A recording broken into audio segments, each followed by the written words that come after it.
It is more than just a state fair. The presidential candidates' appearances in Iowa are believed to have the power to make or break them.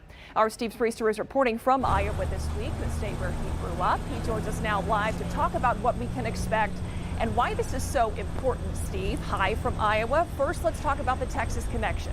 Former Congressman Beto O'Rourke, he was supposed to be there this week, but because of what happened this weekend, he's not making that appearance anymore. Yeah, he was actually supposed to appear here live from the Iowa State Fair on Friday morning, about 2 hours after former San Antonio Mayor Julian Castro was supposed to take the stage here. And, you know, it's understandable, and I know a lot of people that I talked to tonight certainly understand Congressman O'Rourke wanting to stay in El Paso and not campaign actively until that's settled down a little bit out there and perhaps a lot of the funerals and memorials are done. Meanwhile, you know, this state fair doesn't open until tomorrow morning, and it is a hub of activity tonight. There are people all over the place, but nothing like what's going to happen over the next few days, Myra. Just think about it. Between now and Sunday, 21 Democratic candidates for president will take a small stage. It's called the Soapbox Stage. It's sponsored by the Des Moines Register, which is the local newspaper here. They have 20 minutes to get up in front of a crowd and talk, and then they will mingle among the crowd. And like you said, a lot of people think this is a make or break event for presidential candidates, whether they're Democrats or Republicans. Dwight D. Eisenhower, a Republican candidate, the first one to ever campaign at the Iowa State Fair back in the 1950s, Myra.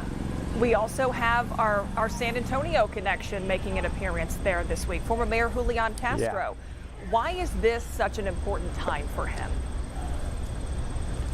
Well, yeah, he takes the stage at 9 a.m. on Friday morning, and you talked about how this is a crucial part of the campaign for Julian Castro. He does not have a lot of traction that he's been gaining in the state of Iowa. He hopes to maybe turn that around, perhaps starting here at the Iowa State Fair. But he also hasn't qualified for the next debate yet, the debate in September in Houston. He still needs one more favorable poll result before he qualifies for that September debate.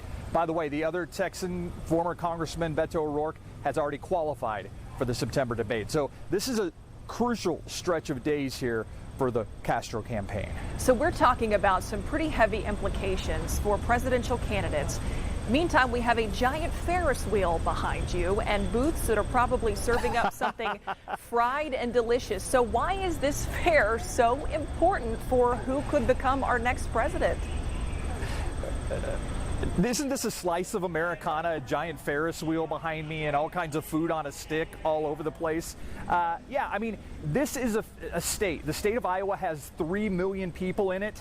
It's expected that 1.5 million people will visit the Iowa State Fair. So you're going to get a really good cross-section of this state just by coming within the, 3-block area that makes up the fairgrounds here in Des Moines. So this is a critical place. It has always been, whether you're a Republican or a Democrat, if you want to be the nominee for president, this is usually a very important stop along the way. And we will be here tomorrow and Friday to cover the candidates. Joe Biden, by the way, one of the first candidates who will speak tomorrow from the Soapbox Stage, which is about 200 feet away from me right now. All right, personal question for you. Anything you as an Iowan are looking forward to being there? I've already seen it, Myra. There is a 5.5-foot tall butter cow. It is a cow made of butter, a dairy cow made of butter. I got to interview the woman who since 2006 has, I guess you can say, been the butter cow creator. There's also a butter Big Bird, a butter Oscar the Grouch, a butter television. I just hope she didn't spread herself too thin. Well, we better see more of you later this week. Absolutely. I'll see you guys tomorrow and Friday. All right. By the way, the butter cow may be my spree thoughts on Friday, just in case you wondered, Myra. I would love to expand more on that, so hopefully that happens. Thanks, Steve. Okay. Live from Iowa tonight. All right. Now, Steve will have more from Iowa tonight at 10 and all week on our website. You can catch his coverage on ksat.com. Just click on the politics section.